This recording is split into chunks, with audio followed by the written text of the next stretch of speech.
Let's have another poem of class 11th from the book Hornbill, and the title of the poem is Father to Son, written by Elizabeth Jennings. तो ये जो poem है father और सन के relationship के बारे में है।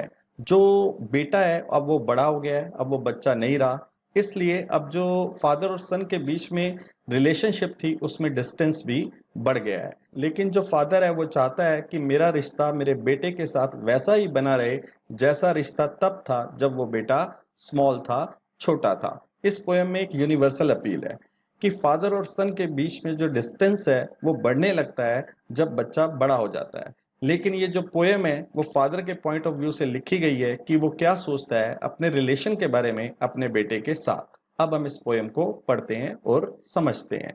I don't understand this child, though we have lived together now in the same house for years. जो फादर हैं वो कहते हैं कि अब मुझे अपने बेटे के बारे में कुछ भी समझ में नहीं आता। अब मैं अपने बेटे को समझ नहीं पाता, उसे क्या पसंद है, उसे क्या पसंद नहीं है, अब ये बातें मेरे समझ में नहीं आती और अब उसकी फीलिंग को भी मैं समझ नहीं पाता। हालांकि हम इकट्ठे रहे हैं, हम एक ही घर में रहे हैं और काफी ईयर से, काफी सालों से हम सेम घर में रह रहे हैं। वो बेटा जब छोटा था तो उसकी मैं एक एक चीज को समझता था, लेकिन अब उसी अपने बेटे को मैं समझ नहीं पाता हूँ। I know nothing of him, so try to build up a relationship from how he was when small.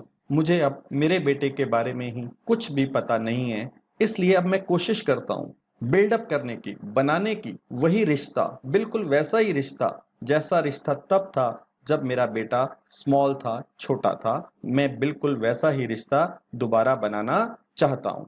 Yet have I killed the seed I spent or sown it where the land is his and none of mine. जो father हैं वो ऐसा feel करते हैं कि शायद मैंने मार दिया है, मैंने खत्म कर दिया है उस बीज को जो मैंने सो किया था, जो मैंने बोया था, और वो वक्त जो मैंने बिताया था अपने बेटे के लिए, मैंने जो पेन लिया था अपने बेटे के लिए, वो बीज जो मैंने बोया था लगता है वो मेरी लैंड थी ही नहीं, वो मेरी जमीन थी ही नहीं। मैंने किसी और की लैंड पर उस बीज को बो दिया था और वो लैंड मेरे बेटे की थी, वो मेरी नहीं थी।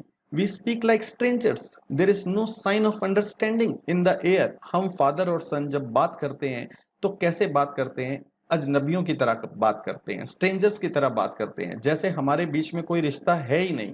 हमारे बीच में अब कोई अंडरस्टैंडिंग नहीं रही, हमारे रिश्ते में अब कोई अंडरस्टैंडिंग नहीं रही। माहौल ऐसा बन गया है कि हम एक दूसरे को अजनबी समझते हैं। This child is built to my design yet what he loves I can not share. तो फादर क्या कहते हैं? वो कहते हैं कि ये जो मेरा बेटा है, मेरा चाइल्ड है, ये बिल्कुल मेरे जैसा ही है, दिखने में ये मेरे ही जैसा है, he is like his father. लेकिन जो आज चीजें उसे पसंद है, जिन चीजों को वो पसंद करता है, मैं वो शेयर नहीं कर सकता, मैं उसमें हिस्सा नहीं ले सकता। लेकिन जब वो छोटा था, वो जो चीजों को पसंद करता था वो मुझे पता होता था, लेकिन आज मुझे पता नहीं है वो किन चीजों को पसंद करता है, क्या उसे पसंद है और क्या उसको नापसंद है। Silence surrounds us.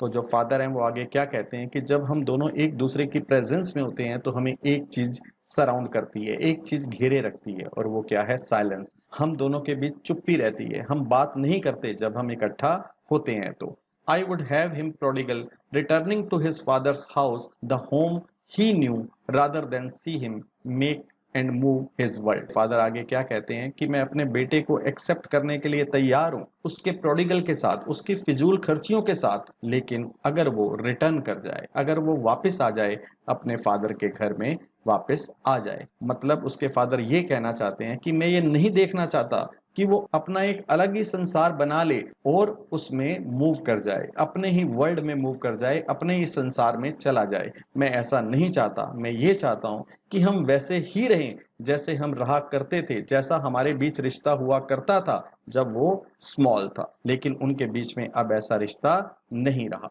I would forgive him too, shaping from sorrow a new love. तो उसके फादर आगे क्या कहते हैं कि मैं उसे फॉरगिव कर दूंगा, मैं उसे माफ कर दूंगा, और मैं ये चाहता हूं कि जो हमारे बीच में दुख आ गया है, उस दुख से, उस सोरो से मैं शेप देना चाहता हूं, बनाना चाहता हूं एक नए प्यार को, एक नए रिश्ते को, बिल्कुल वैसा ही रिश्ता जैसे पहले हमारा हुआ करता था। Father and son, we both must live on the same globe and the same land. He speaks I can't understand myself why anger grows from grief. तो फादर आगे क्या कहते हैं कि हम दोनों ने, मैंने और मेरे बेटे ने, एक ही ग्लोब में, एक ही लैंड पर रहना है, एक ही धरती पे रहना है, मतलब एक ही घर में रहना है, लेकिन अब मुझे समझ में नहीं आता कि मुझे क्यों गुस्सा आ जाता है। और गुस्सा क्यों आ जाता है? ग्रीफ से। ग्रीफ कहते हैं हम दुख को। हालांकि फादर को दुख है कि हमारी जो रिलेशनशिप है वो खराब हो रही है, बिगड़ रही है, लेकिन उस दुख की वजह से मैं क्या करने लग जाता हूँ, जो फादर है क्या करने लग जाते हैं, वो गुस्सा करने लग जाते हैं। वो छोटी छोटी बातों पर अपने बेटे के साथ गुस्सा करने लग जाते हैं।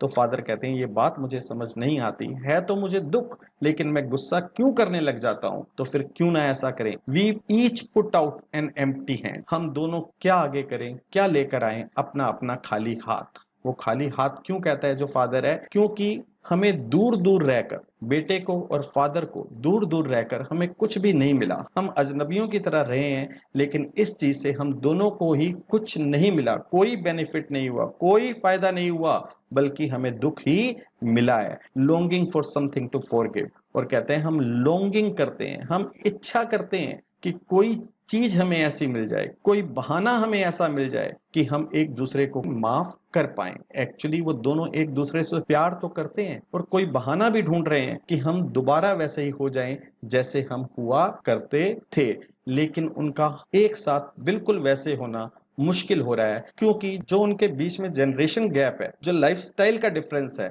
वो उन्हें एक नहीं होने देता। हालांकि दोनों एक दूसरे से